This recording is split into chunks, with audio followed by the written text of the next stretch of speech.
مجھ سے کسی نے پوچھا کون ہو آپ؟ میں نے جواب دیا میں وہ فقیر ہوں جس کو اپنی ماں نے نہیں پہچانا۔ ایک دن میں اسی لباس میں آیا اور گھر کے سامنے بیٹھ گیا تو بھائی نے دیکھا اور آواز دی ماں ایک فقیر آیا ہے، باہر کھانے کو کچھ دو۔ تب ماں نے سامنے روٹی رکھ دی اور کہا فقیر دعا کرنا میرے بیٹے کے لیے۔ میں نے سوال پوچھا بیٹا کیا کرتا ہے؟ ماں کی آنکھوں کا زبر ٹوٹا اور آنسوؤں کے پیمانے چھلک گئے۔ اندھائی سی آواز میں کہا آرمی میں ہے، لیکن کوئی پتہ نہیں ہوتا، بہت کم رابطہ کرتا ہے اور یہی بات بولتا ہے ماں اگر میں لوٹ کر واپس نہ آیا تو سمجھ لینا مجھ سے اس وطن کی مٹی کے تحفظ کی قسم نے جان مانگی اور اس سرزمین نے گود میں لے لیا ہوگا۔ اور ماں کی آنکھوں کا آنسو آج بھی میں نہیں بھول پایا۔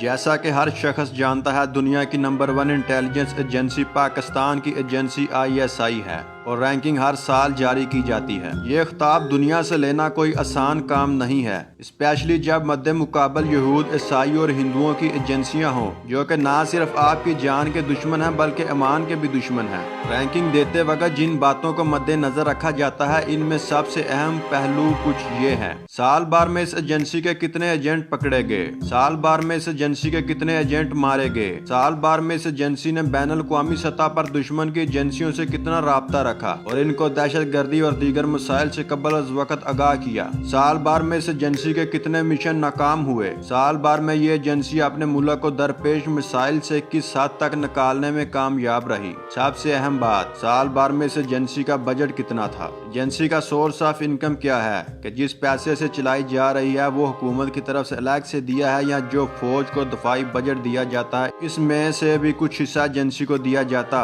جو باتیں میں نے بتائی ہیں ان سب باتوں میں پاکستان کے ایجنسی ISI سب ملکوں کی ایجنسیوں سے سبقہ لے جاتی ہے، تب جا کر دشمن بھی مجبور ہو جاتا ہے اس کو نمبر 1 ایجنسی کا رینکنگ دینے میں۔ پاکستان ہر سال اپنے بجٹ کا ٹوٹل 11% دفاعی بجٹ کے لیے مختص کرتا ہے۔ اس میں سے ایٹمی پلانٹ پہ بھی خرچ ہوتا ہے، اس میں ISI پہ بھی خرچ ہوتا ہے، اس میں MIA پہ بھی خرچ ہوتا ہے، اس میں سے باقی دفاعی پروجیکٹ چلائے جاتے ہیں۔ پاکستان کی ایجنسی کے ناکام نہ ہونے کی ایک بڑی وجہ یہ بھی ہے کہ اپنے مشن کی تکمیل کے لیے ٹیکنالوجی ذرائع بہت کم استعمال کرتی ہے اور انفرادی قوت کا زیادہ استعمال کیا جاتا ہے۔ سب سے بڑی بات یہ ہے کہ یہ اللہ کے شیروں کی جماعت ہے، کیونکہ ٹیکنیکل ذرائع میں استعمال ہونے والی ہر چیز ہمیں یورپ اور امریکہ سے درآمد کرنی پڑتی ہے اور اس کا کنٹرول بلا واسطہ یا بالواسطہ ان کے پاس ہی ہے، اس لیے ٹیکنیکل ذرائع کا بھروسہ نہیں کیا جا سکتا۔ اس کے علاوہ بہت سی ایسی باتیں جو انٹیلیجنس کی دنیا میں اہمیت کی حامل ہیں۔ تو بات رینکنگ کی ہو رہی تھی تو مختصر یہ انٹیلیجنس میں ڈیوٹی کرنا جس قدر مشکل کام ہے اس سے مشکل ہے اپنے پورے ادارے کو بدنام ہونے سے بچانا۔ مطلب اگر آپ پکڑے گئے تو نہ صرف آپ کے ادارے کی بدنامی ہوگی بلکہ اپنے ملک کی بھی بدنامی ہوگی۔ جیسا کہ کلبھوشن یادو پکڑا گیا تو یہ انڈین ایجنسی راہ کی ناکامی کا منہ بولتا ثبوت ہے اور انڈیا کی بدنامی بھی ہوئی۔ جب تک دشمن کو پتہ لگتا ہے ISI ان کا کام تمام کر چکی ہوتی ہے۔